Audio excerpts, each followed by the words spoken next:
Mobile phone में इस बच्ची की तस्वीरें हैं।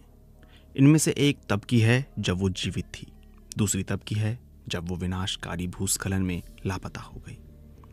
इस तस्वीर में सिर के ऊपर का हिस्सा बिगड़ गया है, इसलिए वो तस्वीर का इस्तेमाल करने पर भी इस बात की पुष्टि नहीं कर पा रही कि ये वही बच्ची है। अपने फ़ोन में बच्ची के शव की तस्वीर लिए तलाश में लगी इस महिला की लाचारी भरी आवाज़ किसी को भी हिला कर रख सकती है। केरल के वायनाड में हुए विनाशकारी भूस्खलन के बाद ऐसे सैकड़ों लोग अपने रिश्तेदारों के शव तलाश रहे हैं।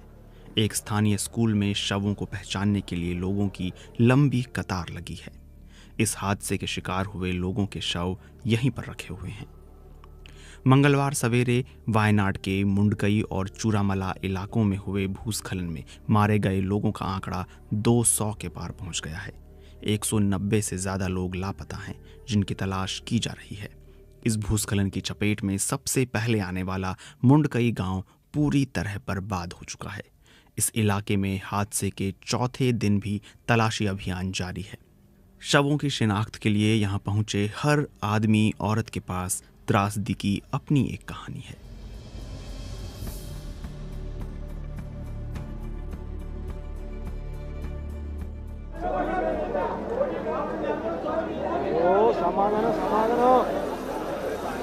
ये वायनाड के कोट्टूर के रहने वाले थंगराज हैं।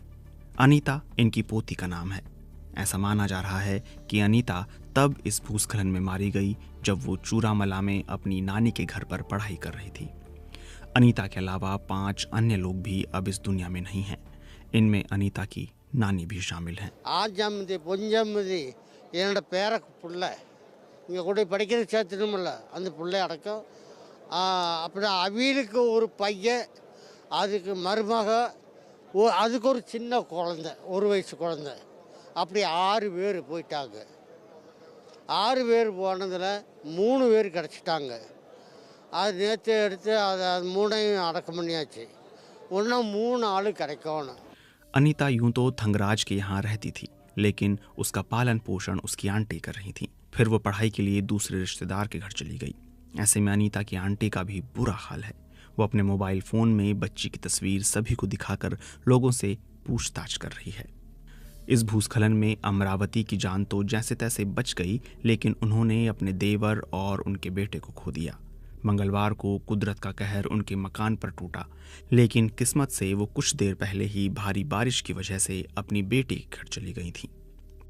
நாங்கள் 4 பேரும் அங்கே இருக்கும்போது 2வது அங்கேருந்து இடிஞ்சு தண்ணி வந்துட்டு அந்த ஜன்னலில் வந்து சத்தம் கேட்கும். நாங்கள் என்ன செஞ்சோம், என் மருமகன் வார்ப்பு மேலே ஏறி எங்களை பிடிச்சி இழுத்து அந்த பக்கம் இதே மாதிரி ஒரு மேடு இருக்குது, அந்த மேட்டில் கொண்டு போய் 1 மணிக்கு போயிட்டு நாங்கள் நின்றுட்டுருக்குறோம் காப்பி காட்டில்.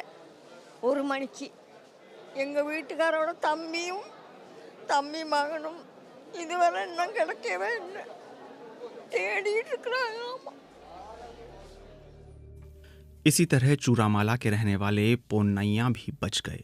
उनकी लॉटरी और दर्जी की छोटी सी दुकान है। उनका घर चूरामाला नदी के पास है। मंगलवार को जब बारिश तेज होती गई तो वो अपना घर छोड़कर दुकान के भीतर चले गए, लेकिन भूस्खलन की चपेट में उनकी दुकान भी आई और पोन्नैया और उनका परिवार जैसे तैसे खपरेल हटाकर बाहर निकल पाया। மழை நிற்கவே இல்லை, மட்டும் கொட்டிட்டு இருக்கு. சரி நம்ம வந்துச்சு உட்காந்துக்கலாம் அப்படின்னு நினச்சிட்டு இருந்தோம். அதுக்குள்ள கரண்ட் போஸ்ட் வந்து ஷட்டரில் அடிச்சிருச்சு. ஷட்டரில் அடித்த உடனே என்ன ஆயிடுச்சு, கம்ப்ளீட் இதாகிடுச்சு. உள்ளுக்குள்ள தண்ணி ஏறிடுச்சு. உள்ளுக்குள்ள தண்ணி ஏறின உடனே பின்ன ரெஸ்ட் இல்லை, பாத்திரம்லாம் மேலே ஏறி பாத்திரம்னு சொல்லி மேலே ஏறி ரோடு எடுத்து பிடுங்கிட்டு பார்க்கையில் கம்ப்ளீட் இதாகிடுச்சு. இன்றைக்கே நம்ம அவுட் ஆகிட்டோம், கடவுளை காப்பாற்றலேன்னு என்ன பண்ணலாம் அப்படின்னு நினச்சிட்டு இருந்தோம். 10 நிமிஷம் மேக்ஸிமம் போனால் 10 நிமிஷம் தான் இருந்துச்சு, அதுக்குள்ளே மழை நின்றுச்சு. पोन्नैया और उनका परिवार बच गया, लेकिन उनके जो दोस्त और रिश्तेदार अपने घरों से बाहर नहीं निकले, वो सभी इसमें मारे गए। मूसलाधार बारिश ने चूरामाला को मुंडकई से जोड़ने वाला पुल बहा दिया।